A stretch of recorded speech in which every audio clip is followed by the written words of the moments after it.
আসসালামু আলাইকুম প্রিয় দর্শক, দেখুন মাছ ধরার জন্য পদ্ধতি ব্যবহার করতেছি আমরা। শামুক টকিয়ে, শামুক ক্ষয় করে এটাকে ভাঙে তারপর পানিতে দেব, দর্শক তারপর আপনারা জাল নিয়ে মাত্রই নামবো। দেখলেন যে আমরা এই যে এখন একটা মাত্র খেয়াও দেবো, খাবার দিলাম দেখেন এখানে ওখানে আমরা মাছের খাবার খাওয়ার দিছি। জন্য। খাবার দেওয়ার পর ওখানে একটা খেয়াও দেবো। এই পদ্ধতিতে খেয়াওতে কি মাছ কিছুক্ষণ পাই মাছ আপনাদের ধরছি, সাথে এখন আবার ভিডিও মাছ নিয়ে ধরার তুলে ট্রাই ধরলাম। করতেছি। এই যে খাও দেবে, অবশ্যই ভিডিওটা দেখেন, দেখে আপনারা যাবেন সবাই দেখতে থাকেন। কি মাছ পাই। আজকে আমি মাছ ধরতে আসছি, আল্লাহ ভরসা, আল্লাহর নাম নিয়ে চলে গেলাম। যাই এবার খেয়াও ফেলাবো। এই জায়গাটায় ফেলাইতে হবে, জায়গাটা অনেক ফাঁকা আছে, ময়লা খুব কম। দাও বিসমিল্লাহ কইয়া মারলাম খেয়াও। দেখতে থাকুন ভিডিওটা, যে মাছ কি মাছ পাই। অবশ্য এখানে যে মাছ পাবো আমরা আপনাদেরকে ভিডিওর মাঝে তুলে ধরবো। আপনাদেরকে তো আর খাওয়াইতে পারবো না, তা দেখাইতে পারবো আর কি।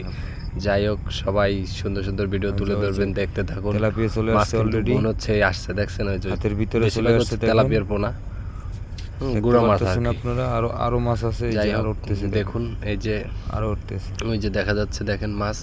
আমি কিন্তু আস্তে আস্তে টানতেছি, আমাকে মনে করেন মাছের অনেক পোনা তো, ছোট ছোট মাছ তো, এই জন্য খুব আস্তে আস্তে টানতে হয়। দেখেন পুরো জাল ভরে উঠছে মাছ, না দেখলে বুঝবেন না। এই যে দেখেন ভাই, এই যে প্রিয় দর্শক দেখুন, সব তেলাপিয়া মাছের পোনা।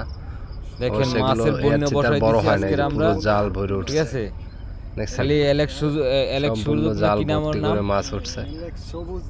অবশ্যই আপনার লাইক কমেন্ট দিয়ে শেয়ার করবেন, সাপোর্ট করবেন, সুন্দর সুন্দর ভিডিও পাবেন। আর এই মাছগুলো দেখেন যদি এই ধরনের মাছ আপনারা ভাজি করে খান, খুব স্বাদ, কড়া ভাজি দিবেন, সেই রকম একটা মজা দিয়ে খাইতে পারবেন।